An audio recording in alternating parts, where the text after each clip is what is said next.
మరి వాళ్ళని ఇబ్బంది పెట్టేటువంటి వాళ్ళు ఎవరైనా ఉంటున్నారని అంటే వాళ్ళందరూ కూడా అవిధేయులైనటువంటి ఆ యొక్క వారిని ఇప్పుడు ప్రేరేపించే శక్తి కింద వాళ్ళు నడుస్తూ ఉన్నారు. మరి వాళ్ళ కొరకు మనము ప్రార్థన చెయ్యాలా చేయకూడదా? సమస్యలు తీసుకొచ్చేది అపవాది.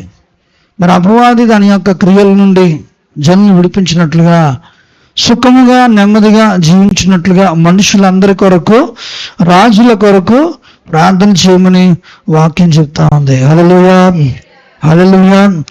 మరి అందుకొరకు నీతిమంతుని ప్రార్థన మనఃపూర్వకమైనదై బహుబలము గలదై ఉన్నది. హల్లెలూయా, హల్లెలూయా.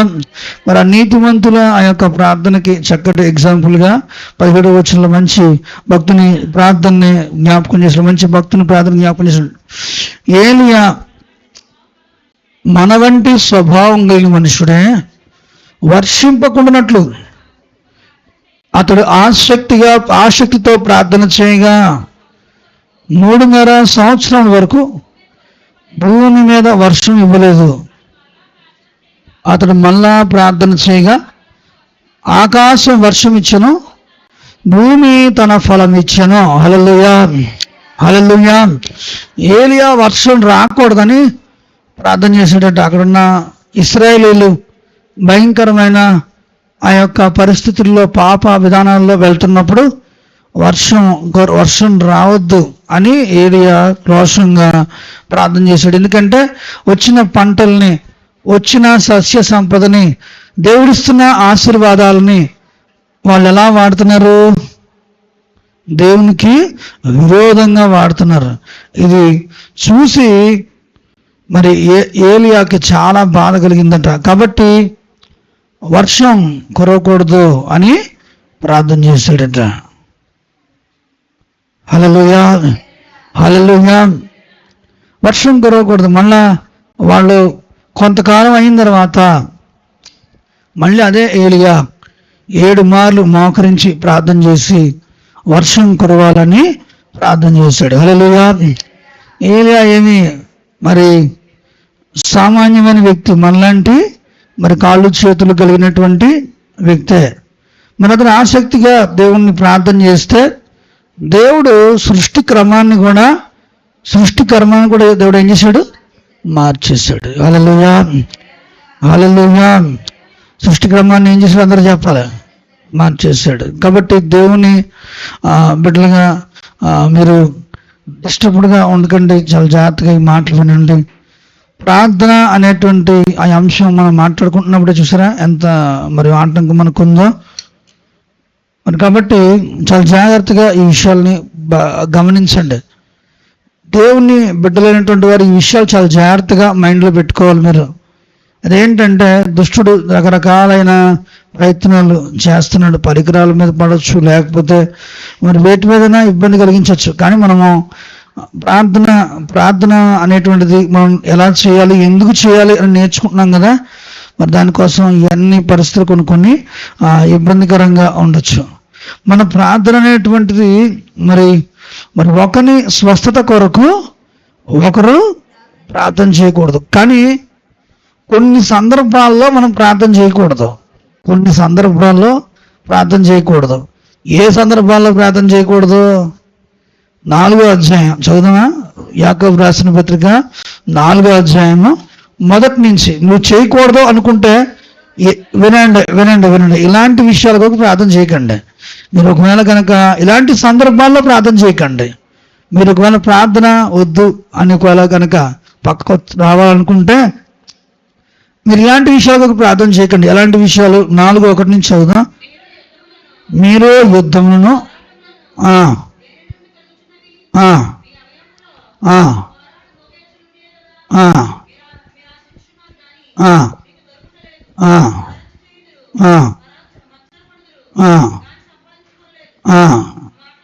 పోట్లాడుదురు, యుద్ధం చేయుదురు, కానీ దేవుని అడుగునందున మీకేమీ దొరకదు. మీరు అడిగినను మీ భోగముల నిమిత్తం వినియోగించుటకే దురుద్దేశంతో అడుగుదురు గనుక నువ్వు ప్రార్థన మానేయాలనుకుంటే ఒకవేళ ఓ ఛాన్స్ ఉందండి. అదేంటంటే భోగాల గురించి కనుక ఏదైనా చూడండి, భోగముల గురించి నెరవేర్చుకోవడం కోసం, అంటే వాళ్ళ గొప్ప కోసం చేసే ప్రార్థనలు, లేదా పేరు కోసం చేసే ప్రార్థనలు, ఒకరిని మెప్పించాలనే ప్రార్థనలు, వేషధారణ ప్రార్థనలు చేయకండి. మరి దేవుని సన్నిధిలో మీరు చేయాలనుకుంటే ఖచ్చితంగా దేవుని సన్నిధిలో ఓ ప్రార్థన ఉంది. ఒకరి స్వస్థత కొరకు ఒకరు ప్రార్థన చేయాలి. హల్లెలూయా. నువ్వు ప్రార్థన చేసావంటే కొంతమంది బలిపెడినారు, మోకాలు వేయట్లేదు. అసలు ఆ యొక్క సంస్కృతి ఏంటో నాకు అర్థం కావట్లేదు. బలిపెడిన దగ్గరికి వచ్చిన తర్వాత మనం మోకరించి ప్రార్థన చేయాలి. పోనీ నీకు అలాంటి విధానం అక్కడ లేదనుకోండి, కొంచెం దూరం జరిగినా సరే ప్రార్థన చేసుకుని కూర్చొని ప్రార్థన చేయడమైనా మంచి పద్ధతి. దేవుని బిడ్డలుగా ప్రార్థించడానికి ఉపక్రమించినప్పుడు ఖచ్చితంగా మన మోకాల మీద ప్రార్థన చేయడం మంచి పద్ధతి. మరి ప్రార్థించడం అనేటువంటి ఆ యొక్క అంశం వచ్చినప్పుడు ఖచ్చితంగా ప్రార్థనాపూర్వకం ప్రార్థన ప్రారంభించిన తర్వాత ఫోన్ వస్తుంది, ఫోన్లో మాట్లాడేస్తారు, చాటింగ్ మెసేజ్ వస్తుంది, దానికి సమాధానం చెప్పేస్తారు దాంట్లో చాటింగ్లో. నువ్వు అసలు ప్రార్థన అనే ఆ యొక్క అంశంలో అసలు చూడండి, అన్యజనులు మేము చిన్నప్పుడు ఈ ప్రైవేట్లకి వెళ్ళేటప్పుడు ఈ బ్రాహ్మణుల ఆ యొక్క ఆ ప్లేస్కి పంపించేవారు మాకు చదువు చెప్పించడం కోసం. అయితే వాళ్ళు ఉదయం 7 గంటలకి పూజలోకి వెళ్తే 8:30 దాకా బయటకు వచ్చేవారు కాదు. ఏదైనా అంటే ఏం చేస్తున్నారండి మాట్లాడాలని అన్నా అనుకో, టీసీ గారు అనేది ఎవరైనా వస్తే మా నాన్నగారు పూజలో ఉన్నాడు అని చెప్పేది, పూజలో ఉన్నారని చెప్పేది, మాట్లాడకూడదని చెప్పేది. ఒక అన్యులకి ఉంది ఒక విధానం, దేవుడిని అడిగిన బిడ్డలకి ఉంది. జీవం కలిగిన దేవుని మొక్కుతున్నాడు, ఎలా మొక్కాలి? ప్రార్థన చేస్తున్నాడు, సెల్ ఫోన్ మరి మోగడం ఏంటి, దానికి మళ్ళీ చాటింగ్స్ ఏంటి, ఆ యొక్క విధానం ఏంటి? ఇప్పుడు టెక్నికల్గా వర్క్ చేస్తున్నారు ఇక్కడ ఉన్న వాళ్ళు యూజ్ చేసింది వేరు, మనకు సహకరించేటువంటి వాళ్ళు సేవలో వాడిన ఆ యొక్క పద్ధతి వేరు.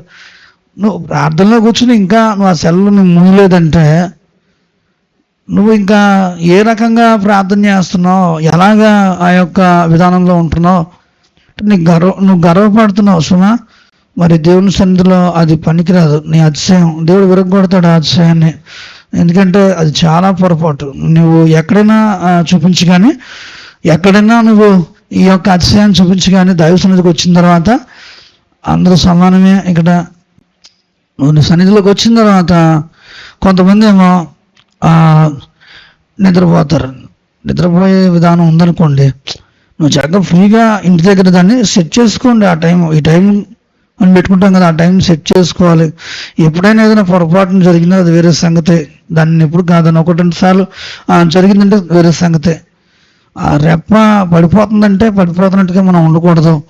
అసలు దైవసంగంలో దేవుని ఆరాధించే వేళ ధర్మశాస్త్రంలో మొదటి ఆజ్ఞ చెప్పండి ఒకసారి అందరూ. చెప్పు తమ్ముడు ఒకసారి త్వరగా చెప్పండి, అందరూ చెప్పండి, అందరూ తెలుసు కదా.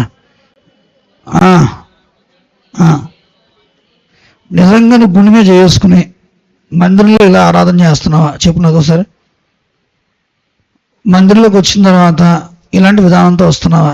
ధర్మశాస్త్రంలో మొదటి ఆజ్ఞ అది. నీ పూర్ణ హృదయంతో, నీ పూర్ణ ఆత్మతో, నీ పూర్ణ బలముతో, నీ పూర్ణ మనస్సుతో, నీ పూర్ణ వివేకంతో నీ దేవుడిని ఆరాధించాలి. తర్వాత నిన్ను వాళ్ళని పొరుగువారిని ప్రేమించాలని రాస్తుంది. చాలా చక్కగా దేవుడు ఇది మన కొరకు రాయించాడు, మనకు ఉన్నటువంటి బలహీన మనస్తత్వాన్ని బట్టే. సరే, ఈ సందర్భంలో ఇక్కడ మరి ఎంతమంది టోటలీ సబ్మిట్ చేసుకుని ప్రభు సన్నిధికి వచ్చారు? మరి నీ ఆరాధన పరమునకు చేర్చబడుతుందా? కనీసం ఇగో ఈ షెడ్ అన్నది ఆడుతుందా? నీ ప్రార్థన కనీసం పరమునకు చేర్చడం మాటలో ఉంచు, కనీసం ఈ సీలింగ్ దాటి రేకు దాటి పైకి వెళ్తుందా?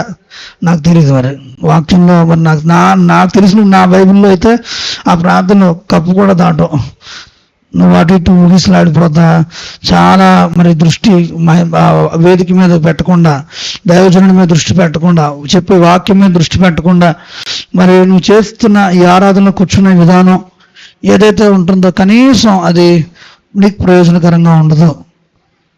ధర్మశాస్త్రంలో మొదటి ఆజ్ఞ నువ్వు పాటించకపోతే నీ ప్రార్థన ఎలా పరమునకు చేర్చబడుతుంది?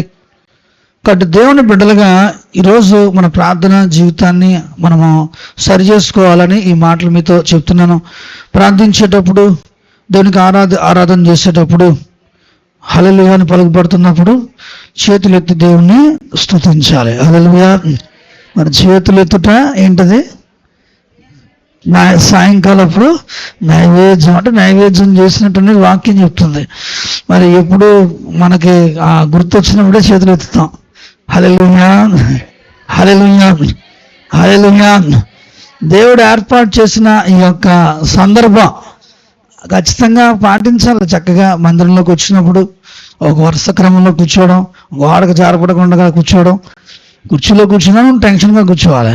అంతేగాని జారబడి కాళ్ళు సాపి కాళ్ళు ఏమో తొడ మీద పెట్టుకుని ఇలా పార్క్ వచ్చావు వినా, లేకపోతే చుట్టం చుట్టూ పెళ్ళికి వచ్చావా, సన్నిధిలో కూర్చున్నప్పుడు సరిగ్గా కూర్చో. మరి దేవుని సన్నిధిలో కూర్చున్నప్పుడు సరిగ్గా కూర్చోవాలి. కాళ్ళు మీద కాళ్ళు వేసుకుని కాళ్ళు పార సాపుకుని, లేకపోతే పక్కన మీద ఊపిరి పడిపోతా, అదేంటి అసలు ఆరాధన క్రమమైన అసలు అది మరి నాకు తెలిసినంత వరకు దాన్ని టైం పాస్ చేస్తున్నట్టుగా ఉంటుంది. నీకు దానివల్ల ఏం ప్రయోజనం? దేవుని బిడ్డలుగా ఇది మంచి పద్ధతి కాదు. దేవుడు కృపలో నీకు మంచి సౌకర్యవంతంగా దేవుడు సౌకర్యాలు ఇచ్చే కొద్దీ మనం ఏం చేయాలి? ఇంకెక్కువ భక్తి చేయాలి. హల్లెలూయా. సౌకర్యం పెరుగుతున్న కొద్దీ భక్తి విధానం అనేటువంటిది ఇంకొంచెం మనము లోతు పెంచాలి. ఇంకొక గంట ఎక్స్ట్రా ప్రార్థన చేసేలా ఉండాలి. ఇంకొక మరింత బైబిల్ స్టడీ చేసేలా ఉండాలి. ఇంకా మరింత దేవుని సన్నిధిలో గడిపేలా ఉండాలి. అందుకొరకు దేవుడు ఏం చేస్తున్నాడు? కష్టం మనకు తొలగించి మనకు దేవుడు ఒక విధంగా పెడుతున్నాడు. ఇప్పుడు ఒకప్పుడు దారి ఛార్జీలతో ఆరాధనకి వెళ్ళేదాన్ని, నడుసు వాకబుల్ డిస్టెన్స్ వచ్చింది. ఓ గంట ముందు వచ్చి మందిరంలో కూర్చోవాలి. మరి ఒక గంట తర్వాత వెళ్ళాలి. ముట్టు ప్రార్థన చేసినప్పుడు కూడానే చివరికి లాగేస్తారు. అంతేంటి అసలు ఆ యొక్క విధానం ఏంటో నాకు అర్థం కావట్లే. లేకపోతే తోసుకుని మేకల మందులాగా ఎదురుకు వచ్చేస్తూ ఉంటారు. క్యూ పాటించడం తెలీదు. క్యూ పాటించాలి. చక్కగా బ్రదర్స్లో ఒక లైన్ పెట్టుకోవాలి, సిస్టర్స్ ఒక లైన్ పెట్టుకోవాలి. చక్కగా మరి క్యూ పాటిస్తూ దేవుని నామాన్ని మహిమపరచాలి. వరుస క్రమం కదా. దేవుని వాక్యంలో బయట ఉన్న వాళ్ళకే అంత వివేకం ఉంది కదా. మరి చక్కగా దేవుని యొక్క సన్నిధిలోకి వచ్చినప్పుడు ఈ క్రమాలన్నీ మనం పాటించాలి. చక్కగా దేవుని మందిరంలో వచ్చామనుకోండి, ఈ విధానాలన్నీ పాటించాలి. ఎందుకంటే నీ సాక్ష్యం చూస్తారు, నిన్ను చూసి చెప్పేస్తారు నీ సేవకుడు ఎలాంటి వాడు అనేది. నీ యొక్క నడిపించే వ్యక్తి ఎలాంటి వ్యక్తి అనేటువంటిది నిన్ను చూసి చెప్పాలి. అంతేగాని మరి నా దగ్గరికి వచ్చేదాకా రాకూడదు. అది నిన్ను చూస్తే నీ ఆత్మీయ నాయకుడు ఎవరా అనేటువంటి ఆ యొక్క విధానం ఉండాలి. మోడసిల్ల అనేటువంటి ఆ యొక్క భక్తుడు 4-5 దేశాలకి హైదరాబాద్లో సేవా ఈ కాన్ఫరెన్స్లు నిర్వహించేవాడట. ఒకసారి తుఫాను వచ్చేసేసి మరి ఆ టెంట్ హౌస్లు ఎగిరిపోతుందంటే, పెద్ద పెద్ద టెంట్లు అంటే అవి పెద్ద పెద్ద గుడారాల టెంట్లు అవి ఎగిరిపోతూ ఉంటుంటే మరి అందరూ భయపడిపోయి పారిపోతున్నారట. ఆ యొక్క సభలో పారిపోతున్నప్పుడు నాకు విశ్వాసం ఉంది, ఇక్కడ ఉన్నటువంటి వాళ్ళలో మీకు విశ్వాసం ఉంటే మీరెళ్ళి ఆ యొక్క టెంట్ ఆ యొక్క కర్రలు పట్టుకోండి, నేను ప్రార్థన చేస్తాను అన్నాడట. అంటే అక్కడ ఉన్నటువంటి వాళ్ళందరూ మా వాళ్ళందరూ పారిపోతున్నారు. కానీ ఈ ఉపవాసాలు 40 రోజులు ఉపవాస ప్రార్థన చేస్తూ మరి పాస్టర్ గారి దగ్గర సిద్ధపడినటువంటి వాళ్ళు మాత్రం ఎదరికెళ్ళి ఆ టెంట్ సామాగ్రిని పట్టుకుని ఆ యొక్క పోల్స్ని పట్టుకుని నిలబడతా ఉంటే ప్రార్థన చేశాడంట. ఆశ్చర్యకరంగా ఆ తుఫాను ఆ వర్షం ఆగిపోయిందట. హల్లెలూయా. చాలా మంది పారిపోతున్నారు. ఎందుకంటే ఆ టెంట్ సామాన్లు పడితే మామూలుగా ఉండదు, దెబ్బలు గట్టి తగులుతాయి. మరి కాబట్టి అందరూ పారిపోతున్నారు. అది కానీ వీళ్ళు మాత్రం ఎదరికెళ్ళి అలా పట్టుకోవడం చూసి మీ ఆత్మీయ నాయకుడు ఎవరయ్యా అని అడిగారట. పలానా అని చెప్తే ఆయన దగ్గర నుంచి ఎప్పుడు మీరు వెళ్ళిపోకండి, మంచిగా మీకు నేర్పించాడు విశ్వాస పాఠాలు. తుఫాన్లో కూడా, ఇంత తుఫాన్లో అందరూ పారిపోతే మీరు ఒక్కలే మిగిలేరయ్యా, అసలు నిజంగా చాలా గొప్ప విషయం నిజంగా అని చెప్పి చాలా సంతోషపడ్డాడట ఆ యొక్క దేవుని సేవకుడు. మరి దేవుని సన్నిధిలో దేవుని బిడ్డలుగా మనం అట్లాంటి విశ్వాసాన్ని నమ్మికని కలిగి ఉండాలి. నీకు సేవకుడు మైక్లో చెప్పాలా, వేదిక వైపు చూడు, వాక్యం చదువుతున్నప్పుడేమో బైబిల్ చూడు, వాక్యం చదివినప్పుడేమో నన్ను చూడండి అని, నన్ను చూడండి అని చెప్పాలి. అక్కడ ఉన్న వాళ్ళు చాలా అది ఇబ్బందికరమైన అంశం. ఎప్పుడైనా సరే దేవుని మందిరంలోకి వచ్చిన తర్వాత మనం కాన్షియస్లోకి వచ్చేయాలి. ఇది మరి విలువైన మాటలు, నీ జీవితానికి అవసరమైనటువంటి విషయాలు ఇవి. హల్లెలూయా. ఈ మాటలు ఒక్కొక్కటి చెప్తా ఉన్నప్పుడు కొన్నిసార్లు నీకు ఆదరణ కలుగుతుంది, కొన్నిసార్లు నీకు మంచి ఆలోచన కలుగుతుంది, కొన్నిసార్లు నీకు ఆశ్చర్యకరమైనటువంటి హెచ్చరికలు కూడా దేవుడు దీంట్లో మాట్లాడుతూ ఉంటాడు. హల్లెలూయా. కాబట్టి దేవుని సన్నిధిలో, దేవుని బిడ్డలుగా నువ్వు ఒక శ్రేష్టమైనటువంటి ఆత్మీయ జీవితాన్ని అనుసరించినట్లుగా మరి ప్రతి విషయంలోనూ కూడా ఒక ప్రత్యేకమైనటువంటి మాదిరికరమైనటువంటి ఆ యొక్క విధానంలోకి రావాలి. ఇవన్నీ కేవలం రావాలి అని అంటే అది ప్రార్థనలోనే వీలవుతుంది. అందుకొరకే ఈరోజు ఈ ప్రార్థన అనేటువంటి అంశం గురించి, ముఖ్యంగా ఒకరి కొరకు ఒకరు ప్రార్థన చేసే అంశం గురించి ఎక్కువగా మరి చెప్పాలి అని నేను ఆశపడుతూ ఉన్నాను. ఎందుకనంటే దేవుని సన్నిధిలో దేవుని బిడ్డలుగా మనము ప్రార్థన చేస్తున్నప్పుడు, మనము ఒక శ్రేష్టమైనటువంటి ప్రార్థన చేయగలిగినప్పుడు దేవుడు తన ఉచితమైన కృపలో మరి గొప్ప గొప్ప కార్యాలు దేవుడు మన ద్వారా జరిగిస్తాడు. హల్లెలూయా. హల్లెలూయా. మరి ప్రార్థన ద్వారా సిద్ధపరచబడినటువంటి ఒక సేవక బృందం ద్వారా దేవుడు చేసిన కార్యాల గురించి ఒకసారి మనం ఇవాళ జ్ఞాపకం చేసుకుందాం. అపోస్తుల కార్యాలు 13వ అధ్యాయం, అపోస్తుల కార్యాలు 13వ అధ్యాయం మొదటి నుంచి చదువుదాం ఒకసారి. అంత్యోకయలో ఉన్న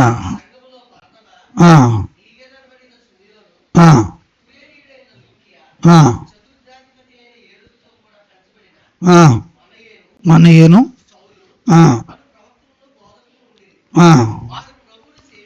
ప్రభువును సేవించుచు ఉపవాసము చేయుచుండగా పరిశుద్ధాత్మ బర్నబాను సౌలుని పిలిచిన పని కొరకు వారిని నాకు ప్రత్యేకపరచుడని వారితో చెప్పను.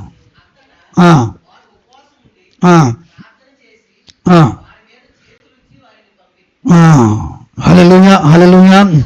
హల్లెలూయా. హల్లెలూయా. మరి పౌలు బర్నబాల గురించి మనకు చాలా సందర్భాలు తెలుసు వాక్యంలో. వాళ్ళు పంపబడిన ఆ యొక్క వాళ్ళ సేవ, పౌలు చేసిన పరిచర్య భూలోకాన్ని తలకిందులు చేసి మరి చేసిన పరిచర్యగా మనం చూస్తున్నాం. భూలోకం అంతటా ఆయన మిషనరీ ప్రయాణాలు చేస్తూ స్వార్థ చేస్తూ ఉన్నాడు. ఎలా అభిషేకం జరిగింది తెలుసు అతనికి? ఉపవాసం ఉండి ప్రార్థించి, ఉపవాస ప్రార్థన సంఘంలో ఓ ఉపవాస ప్రార్థన జరుగుతుంది.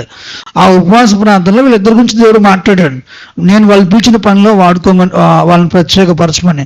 ఆ సందర్భంలో మళ్ళా వాళ్ళు ఉపవాస ప్రార్థన నిర్ణయించుకుని వాళ్ళ కొరకు ప్రత్యేకంగా, సంఘారాధన సంబంధించింది కాకుండా వాళ్ళ కొరకు ప్రత్యేకంగా మళ్ళీ ఉపవాస దినాన్ని ప్రతిష్ఠించుకుని ఉపవాసం ఉండి వాళ్ళ కొరకు ప్రార్థన చేసి వారి మీద చేతులు ఉంచి వారిని సేవకు పంపించారట. హల్లెలూయా. మరి ఎంత అద్భుతం అని అంటే, పౌలు చాలా మరి మనిషికి అయితే బలహీనుడు, కానీ దేవుడు భూలోకం అంతటా కూడా ఒక అద్భుతమైన అపోస్తలుడుగా పౌలును వాడుకున్నాడు. హల్లెలూయా. హల్లెలూయా. హల్లెలూయా. అంటే మనం ప్రార్థన చేస్తున్నప్పుడు ఎట్లాంటి కార్యాలు జరుగుతాయంటే, మనలో ఉన్నటువంటి వారినే దేవుడు ప్రత్యేకపరుచుకుని గొప్ప గొప్ప కార్యాలు చేస్తాడు. హల్లెలూయా. హల్లెలూయా. మరి ఎక్కడి నుంచో కార్యాలు జరగవు. నీ ప్రార్థన ద్వారాగా నీతో పాటు ఉన్న వారిని దేవుడు మరి గొప్ప ఘనమైన పాత్రలుగా వాడుకుంటాడు. ప్రార్థన చేస్తున్నాం, అది ఊరుకునే పోతుందా? ప్రార్థన జరుగుతున్నాయి, ఒక్కొక్కరికి ప్రార్థన చేస్తున్నాం. మరి దేవుడు కొన్ని సంవత్సరాల క్రితం ఉన్న పరిస్థితులు ఇప్పుడు లేవు. హల్లెలూయా. మరికొన్ని సంవత్సరాలకు వెళ్ళేటప్పటికి మళ్ళీ ఇప్పుడున్న పరిస్థితులు ఉండవు. హల్లెలూయా. ఇంకా మెరుగైనటువంటి రీతిగా దేవుడు ఈ ప్రార్థన ద్వారా నడిపిస్తాడు. హల్లెలూయా. హల్లెలూయా. హల్లెలూయా. మరి మనతో పాటు ఉండే వాళ్ళనే దేవుడు, నువ్వు ప్రార్థన చేస్తున్నప్పుడు దేవుడు నీతో పాటు ఉండే వాళ్ళనే దేవుడు వాడుకుంటాడు. నీ దగ్గర నుంచే ప్రారంభం అవుతాయి. ప్రార్థన జరుగుతున్నప్పుడు ఎప్పుడుకో జరుగుతుంది అని మనం అనుకోవాల్సిన పని లేదు. మనం చేసే ప్రార్థనకు ఖచ్చితంగా ఒక కదలిక అంటూ ఉంటుంది. హల్లెలూయా. హల్లెలూయా. హల్లెలూయా. కాబట్టి ప్రార్థించేటప్పుడు మనము కలవరం చెందాల్సిన పని లేదు. ప్రార్థన చేసేటువంటి వేళ మనము కలవరం చెందాల్సినటువంటి అవసరం లేదు. మనం ప్రార్థిస్తున్నప్పుడు దేవుని యొక్క ఆశ్చర్యకరమైనటువంటి శక్తి చేత నింపబడతాం. హల్లెలూయా. పేతురు, యోహానులు మరి అపోస్తలులు వాళ్ళు ప్రార్థన చేస్తూ ఉన్నారు. ప్రార్థన చేస్తూ వాళ్ళు సువార్త ప్రకటిస్తున్నారు. 12 మందిని తీసుకెళ్ళిపోయి జైల్లో పెడేశారట. ఎంతమందిని? 12 మందిని తీసుకెళ్ళిపోయి జైల్లో పెడేస్తే దేవుడు ఆశ్చర్యకరమైన రీతిగా అపొస్తలుల కార్యం 5వ అధ్యాయం 19లో ఒక దేవదూతని పంపి ఈ జీవముని గురించి ప్రకటన చేయమని వారిని మరి ఆ దేవదూత 12 మందిని మరి బయటకు తీసుకొచ్చాడు. హల్లెలూయా. ఆ క్రమంలో వాళ్ళు మరి బయటకు వచ్చి దేవాలయంలో సువార్త ప్రకటిస్తుంటే చెరసాల్లో చూస్తే వాళ్ళలో ఒకడు లేడని విషయం తెలిసినప్పుడు సన్హెద్రిన్ మహాసభ అంతా వణికిపోయింది. ఒకసారి ఏమైపోయారని. మరి ఆశ్చర్యకరమైన విషయం ఏంటంటే ఒక అతను చెప్పాడు, మీరు బంధించిన వాళ్ళు మందిరంలో దేవాలయంలో వాక్యం బోధిస్తున్నారని. అంటే దేవాలయపు అధికారి వాళ్ళని తీసుకొచ్చి సభ ఎదుట నిలవబెట్టి సభలో వాళ్ళు మరి ఇదివరకు మేము చెప్పాం కదా యేసునామమున ఈ రకంగా మీరు బోధ చేయొద్దని అని చెప్పినప్పటికీ కూడా మరి వాళ్ళు మీరు దేవుని మాట వినాలా మేము మనుషుల మాట వినాలా అని వాళ్ళు అడగడం జరుగుతుంది. ఆ క్రమంలో మరి గమలీయేలు అనేటువంటి వ్యక్తి మంచి సలహా వాళ్ళకి చెప్తాడు. వాళ్ళ జోలికి వెళ్ళొద్దంటే వీళ్ళు ఆ యొక్క సందర్భాన్ని విరమించుకుని వాళ్ళని కొంచెం నామకావాస్య బెత్తములతో బెదిరించి వాళ్ళని తిరిగి ఇంటికి పంపిస్తారు. కానీ తిరిగి వచ్చినప్పుడు సంఘం అంతా ఏకీవించి ప్రార్థన చేశారట. హల్లెలూయా. హల్లెలూయా. సంఘం అంతా ఏకీవించి ప్రార్థన చేసినప్పుడు వారు కూర్చున్నటువంటి ఆ యొక్క స్థలము కనిపించి అందరూ ఆత్మచేత నింపబడ్డారట. హల్లెలూయా. హల్లెలూయా. సేవకు విరోధంగా లేపబడినటువంటి ఆ యొక్క సందర్భాలు ఎత్తి వాళ్ళు ప్రార్థన చేశారు. 5వ అధ్యాయంలో మనకి ఈ మాటలన్నీ మరి దొరుకుతాయి. ఇక్కడ ఎందుకు ఈ మాటలని జ్ఞాపకం చేస్తున్నానంటే ప్రార్థన విషయంలో మరి దేవుడు చాలా మనకు రెఫరెన్సెస్ అనేవి మరి చూపింపబడతా ఉంటాయి. ప్రార్థించినప్పుడు మనము ఆత్మచేత నింపబడతాం. హల్లెలూయా. హల్లెలూయా. ఎవరైతే మరి ఏకీవించి ప్రార్థనలు చేస్తుంటారో వారు దేవుని యొక్క ఆత్మచేత నింపబడతారు. హల్లెలూయా. హల్లెలూయా. కాబట్టి జనరల్గా ఇక్కడ మనం చూస్తే ప్రార్థన అనేటువంటిది మనకు ఆత్మ నింపుదలనిస్తుంది, ప్రతి పరిస్థితిని మారుస్తుంది. చూడండి దేవుని యొక్క వాక్యంలో అపోస్తలుల కార్యములు 8వ అధ్యాయము 16వ వచనం చదువుదాం. అపోస్తలుల కార్యం 8వ అధ్యాయం.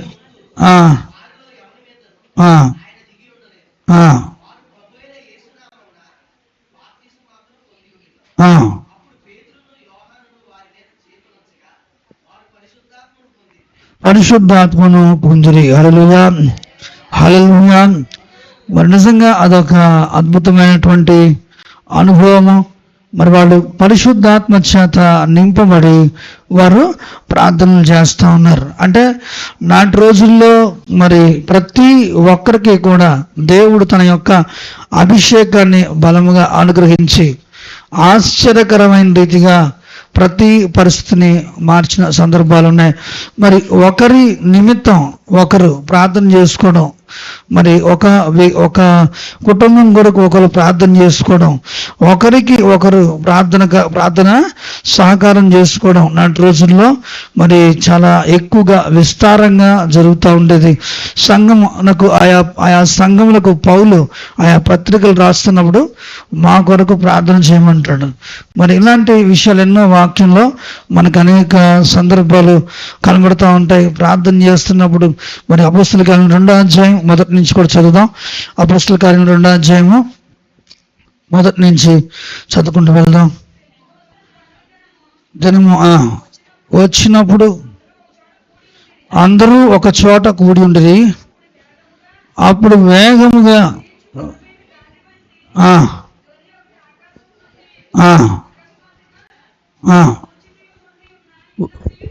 వారు కూర్చుని ఉన్న ఇల్లంతా నిండు. హల్లెలూయా.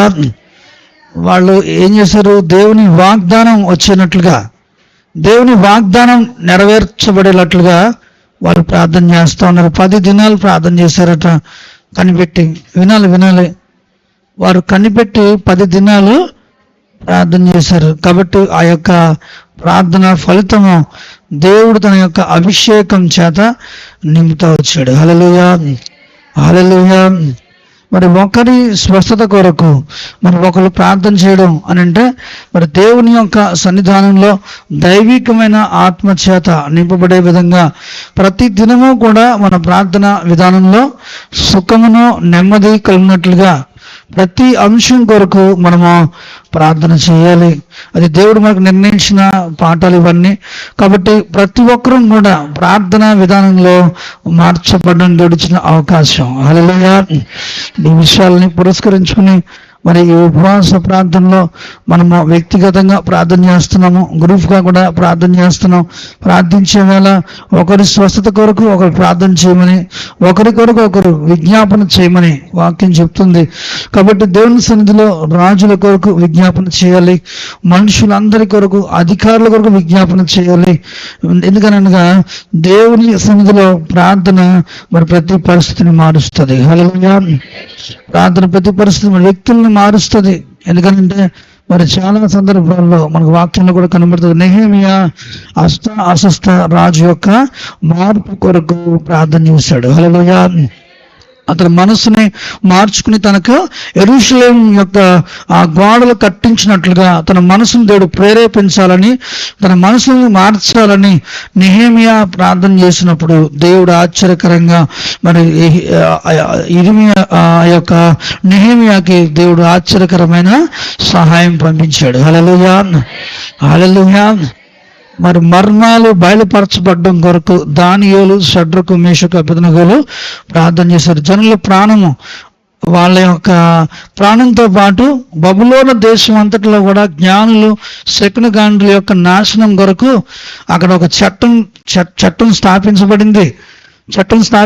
దాంతోపాటు దానికి ఒక ప్రార్థన చేయకపోతే వాళ్ళతో పాటు వీళ్ళు కూడా నాశనం అయిపోతారు. కాబట్టి దాని నిమిత్తం వాళ్ళు ప్రార్థన చేయగా మరి నెబుకద్నెజరు ఏ విషయంలో అక్కడ మరి మర్మం గురించి ప్రార్థన చేయమన్నాడు, తనకు వచ్చిన కళ నిమిత్తం ఆశ్చర్యకరమైన రీతిగా ఆ కళ యొక్క భావాన్ని వాళ్ళు కనుక్కుని అక్కడ ఉన్నటువంటి జనులందరి యొక్క పరిస్థితి నుంచి విడిపించబడ్డారు. హల్లెలూయా. ఇక్కడ ప్రార్థన ఎందుకు జరుగుతుంది అని అంటే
హల్లెలూయా. మరి ఎలా చెప్తున్నారు అని అంటే, మరి కోరేషు రాజు మరి దర్యావేషు యెరూషలేం మందిరం కట్టించడానికి మరి ఆజ్ఞాపించాడట యూదా వారిని. అన్యుడు దర్యావేషు. కానీ దానియేలు ప్రార్థన చేశాడు 21 రోజులు. మరి ఆ యొక్క యూదా రక్షణ కొరకు ప్రార్థన చేస్తే అన్యజనుడు అయినటువంటి ఆ యొక్క దర్యావేషుతో దేవుడు మాట్లాడాడు. హల్లెలూయా. మరి ఎవరు మీకు చూడండి, యెజ్రా గ్రంథం 1వ అధ్యాయం, యెజ్రా గ్రంథం 1వ అధ్యాయం తీయండి ఒకసారి. యెజ్రా గ్రంథం 1వ అధ్యాయం ఒకసారి త్వరగా చదివేసి ముగించేసుకుందాం.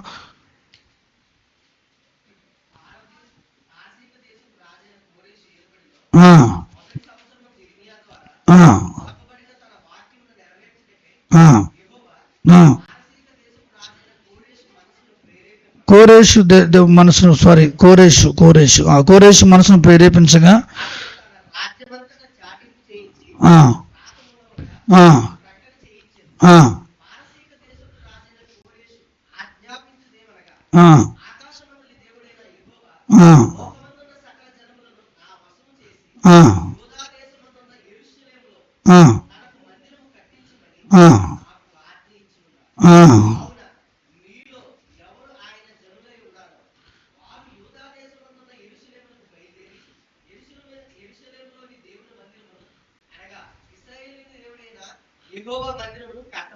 హల్లెలూయా, హల్లెలూయా, హల్లెలూయా, హల్లెలూయా. ఒక అన్యుడు ఈ మాట చెప్పగలుగుతున్నాడు. దేనికి తెలుసా? ఒక దేవుని బిడ్డ అలాగే ఉపవాసం ఉండి మరి ప్రార్థన చేసిన ప్రార్థన కోరేష్ కాలం వరకు దానియేలు ఉన్నట్లుగా, మరి నెబుకద్నెజరు వరకు నుండి కోరేష్ కాలం వరకు దానియేలు ఉన్నట్లుగా చరిత్ర చెప్తా ఉంది.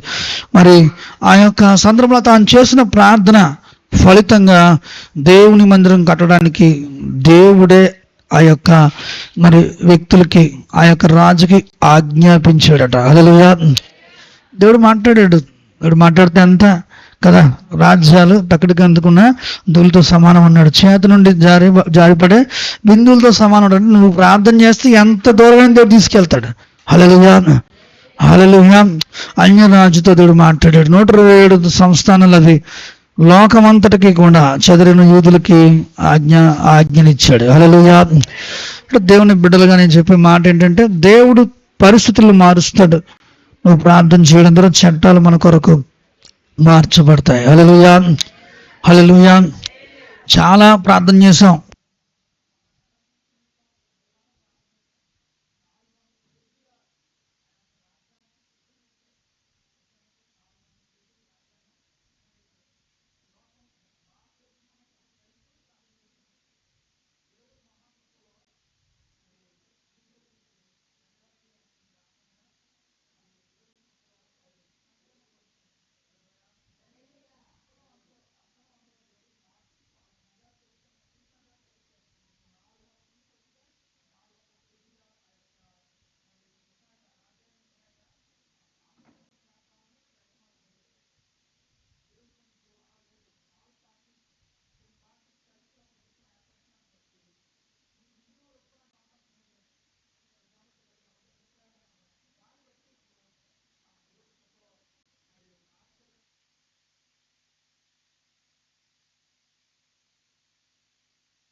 దాంతో పాటు తగిన ప్రార్థన కూడా ఉండాలి. హల్లెలూయా, హల్లెలూయా.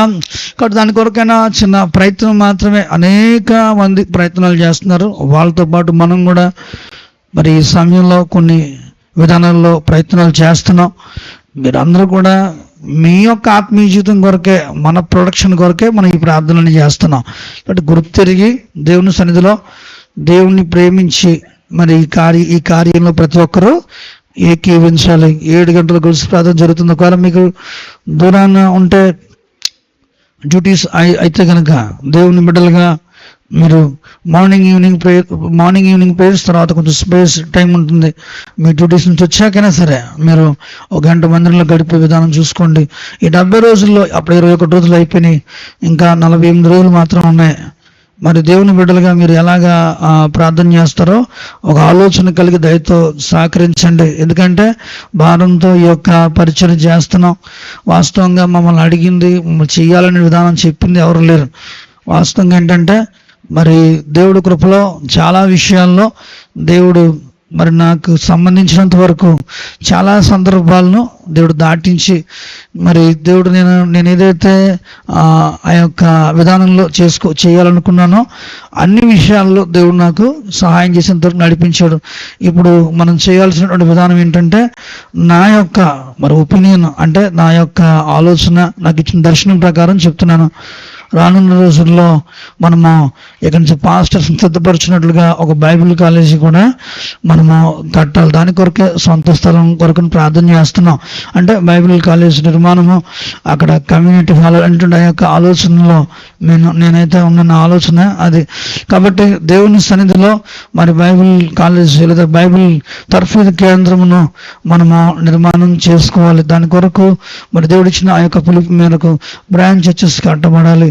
మన దగ్గర రక్షణ పొందిన వాళ్ళకి ఓన్గానే మరి ఎక్కడి నుంచో మనం తెచ్చుకున్న విధానం కాకుండా బేసిక్స్ కానించి పునాది నుంచి వాళ్ళకి మనమే చూసుకుని మరి చివరి వరకు ఆత్మీయంగా అభిషేకం చేసి వాళ్ళని సిద్ధపరిచి పంపించాలి. అది దేవుడు మాకు దర్శనంలో పెట్టినటువంటి ఆ యొక్క భారము. సంఘం నిర్మాణం కొరకు ప్రార్థన చేశాం.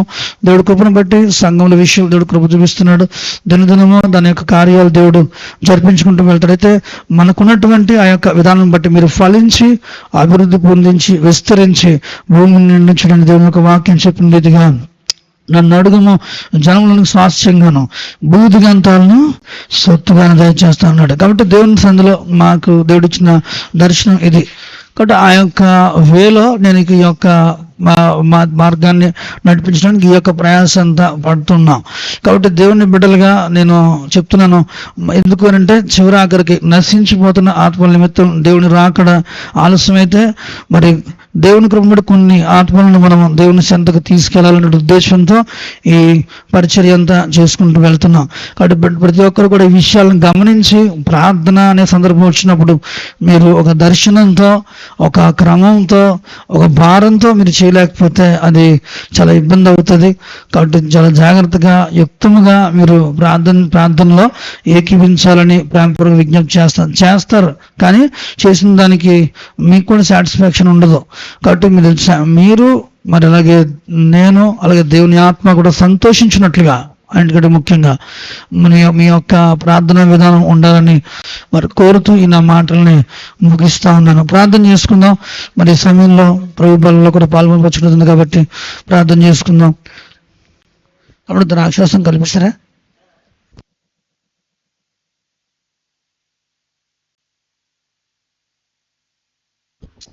చూడండి, ఈ సమయంలో మరి దేవుని ప్రభు బలలో పాల్గొనవచ్చున్నది కాబట్టి సిద్ధపడదాం.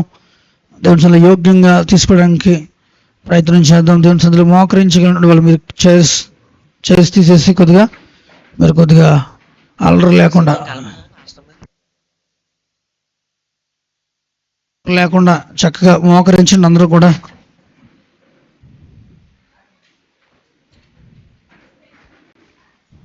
ప్రతి ఒక్కరు కూడా దయచేసి ప్రార్థనా పూర్వకంగా మోకరించండి. మోకాల మీదకి వచ్చి దేవుడిని గ్రహించిన ఈ అమూల్య రక్షణ బట్టి దేవుని కృతజ్ఞత చెల్లిస్తూ నాతో పాటు ఈ యొక్క ప్రార్థనలో ఏకీభవించండి. ప్రార్థన చేసుకుందాం. హల్లెలూయా. ఇవి చాలా భారభరితమైన విషయాలు. ఇవన్నీ దేవుడు ఏర్పాటు చేసినటువంటి ఆయన కార్యాలను దేవుడు నూతన పరిచయలాగున ఆయన సన్నిధిలో ఆయన బిడ్డలైనటువంటి వారు ఆయన కొరకు నమ్మకమైన సాక్షులుగా నిలబడాలని దేవుని సన్నిధిలో విజ్ఞాపన చేస్తూ ప్రార్థనలో ప్రభు ఇచ్చిన ఆ దర్శనం ప్రకారంగా, దేవుడిచ్చిన ఆ యొక్క విజన్ ప్రకారంగా మనం ముందుకు వెళ్తుంటుండగా ప్రభు ఇచ్చిన ప్రతి వాగ్దానము అవునన్నట్లుగా నెరవేర్చబడాలని ప్రార్థన చేద్దాం. దాని కొరకు మనలో ఉన్న ప్రతి ఒక్కరిని దేవుడు సిద్ధపరచాలని, మనలో ఉన్న ప్రతి ఒక్కరిని దేవుడు సిద్ధపరచుకోవాలని, ఆయన సేవలో ఘనమైన పాత్రలుగా వాడుకోవాలని ప్రార్థన చేద్దాం. స్తోత్రాలు చెల్లిస్తున్నాం. సమర్పణ కలిగినటువంటి వారిని దేవుడు లేవనెత్తుకోవాలని, ప్రతిష్ట కలిగినటువంటి బిడ్డలని దేవుడు లేవనెత్తుకోవాలని నీవే సహాయం దయచేయమని ప్రార్థన చేద్దాం. మరి అనుదినం ఒక 7 గంటలు ప్రార్థన చేసేటువంటి ఒక సమూహం మనకు కావాలి. వచ్చే రోజుల్లో దేవుడు కృప చూపించాలని, సహాయం దేవుని చిత్తమైతే మరి దేవుడు మనకు సమకూర్చాలని నీవే కృప చూపించండి. డైలీ ప్రేయర్స్ ఆగకుండా దేవుడు జరిగించాలని, డైలీ ప్రేయర్స్ ఆగకుండా దేవుడు జరిగించాలని, ఎక్కడుండి ఆటంకం లేకుండా మరి పరిచర్య నిరంతరాయంగా జరగాలని ప్రార్థన చేద్దాం. ప్రభువా నీవే దయ చూపించండి, కృప చూపించండి. ప్రార్థన అవసరాలు ఎక్కువగా ఉన్నాయి.